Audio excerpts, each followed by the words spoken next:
Have you ever looked at a world map and wondered if every inch of the globe really belonged to a country? Today we're diving into a realm where borders are blurry and official recognition takes a back seat. We're exploring astonishing countries that don't officially exist, but that hasn't stopped their inhabitants from carving out unique identities and fascinating stories. Whether it's an experimental commune in a European capital or a cheeky declaration of independence on a tiny platform in the sea, these stories reveal that sometimes the spirit of nationhood isn't about formal borders at all. Buckle up for a wild ride through history, politics, and cultural rebellion as we discover bizarre lands that continue to thrive on the fringes of official maps. Ever wondered what life would be like if you could walk into your own free state smack in the middle of a bustling city? Welcome to Christiania, the autonomous district in Copenhagen that started in 1971 when a band of Danish hippies squatted on abandoned military barracks. Declaring the area as Freetown, its 0.34 square kilometers became a canvas for artistic expression, alternative lifestyles,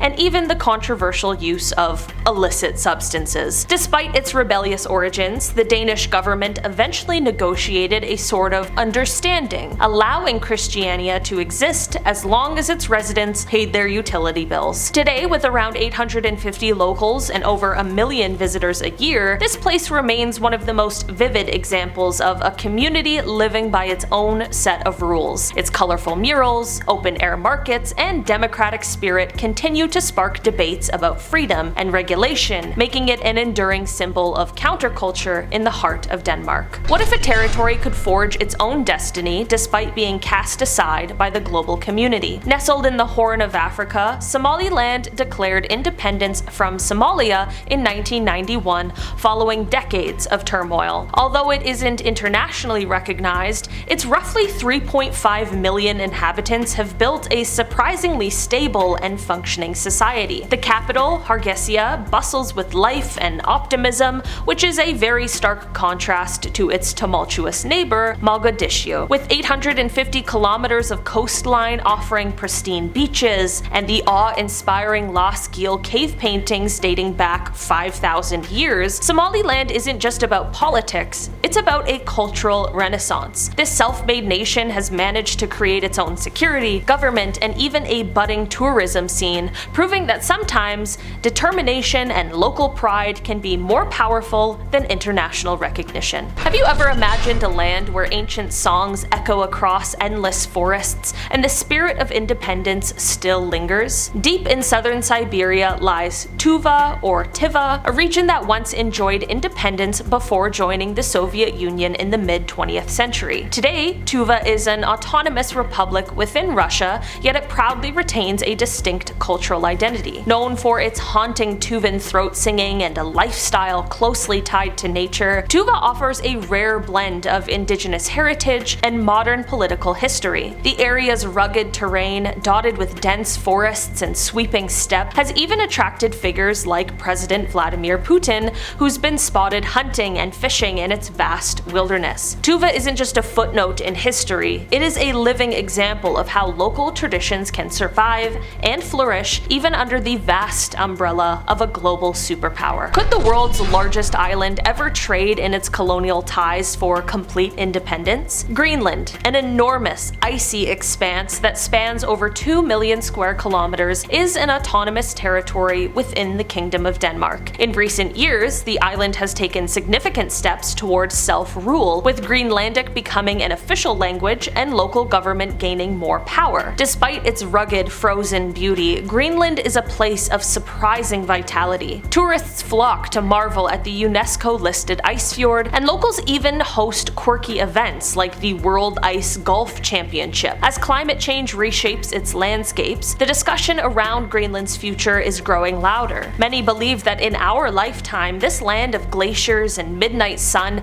might finally become a fully independent nation, rewriting its own destiny on the global stage. Have you ever heard of a town that decided it was too special for the rest of the world? Tucked away in the Italian Riviera lies Seborga, a small hilltop community that claims its own royal heritage. The story begins when Giorgio Carbone, a local head of a flower growers cooperative, discovered that Seborga had been overlooked during Italy's formation. In 1963, he boldly declared Seborga an independent principality, and by 1995, the residents held a referendum that crowned him as their prince. Although Seborga remains unrecognized by Italy, its residents continue to uphold their unique identity with pride, hosting annual festivals, maintaining medieval traditions, and even issuing their own stamps and coins. With breathtaking views of the Mediterranean, charming narrow streets, and a spirit of independence that defies modern bureaucracy, Seborga is a living testament to the enduring allure of self-determination,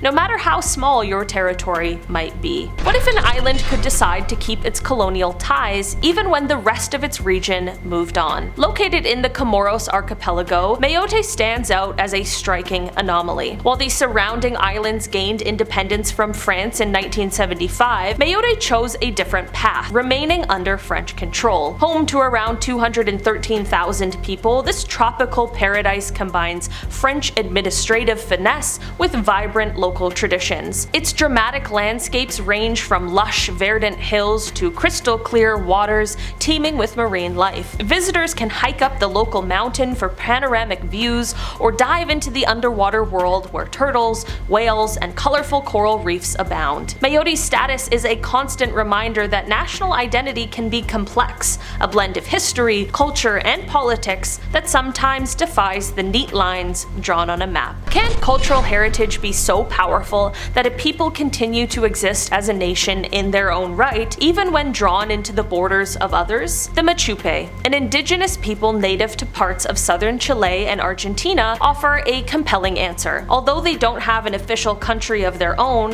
the Mapuche have maintained a distinct identity for centuries, resisting colonization and asserting their rights over ancestral lands. Their story is one of survival and vibrant cultural expression, from the intricate textiles they craft to the traditional music and rituals that have been passed down through generations. Cities like Temuco serve as hubs for Mapuche culture, while nearby natural attractions and scenic landscapes of the Chilean Lake District highlight the region's raw beauty. For the Mapuche, national identity isn't about recognized borders, it is about a deep-rooted connection to the land and a proud history that continues to inspire a modern struggle for autonomy. Ever imagined a country that exists on a tiny platform in the middle of the ocean? The Republic of Sealand is exactly that, a self-declared sovereign state founded on an abandoned World War II fort in the North Sea. In 1967, Paddy Roy Bates, a former British Army major, took over Fort Ruffs and boldly declared it as a sovereign nation. Although Sealand covers less than a football field in size, it has become a symbol of defiant independence and eccentricity. Over the years, this floating fortress has survived attempted coups, legal battles, and even the occasional media frenzy. Its quirky government, complete with its own flag, currency, and passports, captures the imagination of those who dream of a world where the rules can be rewritten on a patch of concrete at sea. Sealand reminds us that sometimes the desire for freedom is so strong that even a derelict fort can spark a revolution of identity. Have you ever thought that a disagreement over wheat quotas could lead to a nation's birth? In the vast outback of Australia, the tiny Principality of Hutt River once declared its independence in 1970. When Leonard Casely, a local farmer, clashed with the Australian government over production quotas, he decided that his 15 square kilometer farm was too special to be governed by the same rules as everyone else. Crowned as Prince Leonard, he established a micronation that attracted curious visitors from around the world. For decades, Hutt River thrived on its quirky independence, issuing its own stamps, currency, and even hosting an annual Prince's Day celebration. Although in recent years the Principality has stepped back from its secessionist claims, its legacy as one of Australia's most eccentric chapters lives on. Hutt River is a vivid reminder that sometimes a simple act of defiance can transform a local dispute into a full-blown cultural phenomenon. Imagine a nation that declares independence not out of necessity, but purely for a bit of fun and local pride. That is the story of the Conch Republic, born in the Florida Keys in 1982. Fed up with an overzealous border patrol and feeling squeezed by bureaucratic red tape, local officials staged a mock secession as a protest, a humorous and spirited bid for attention. With its own flag,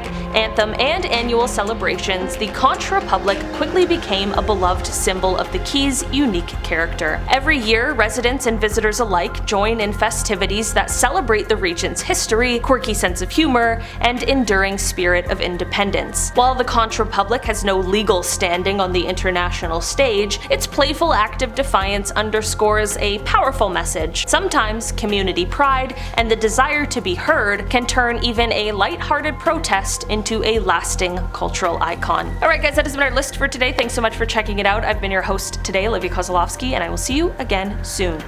Bye!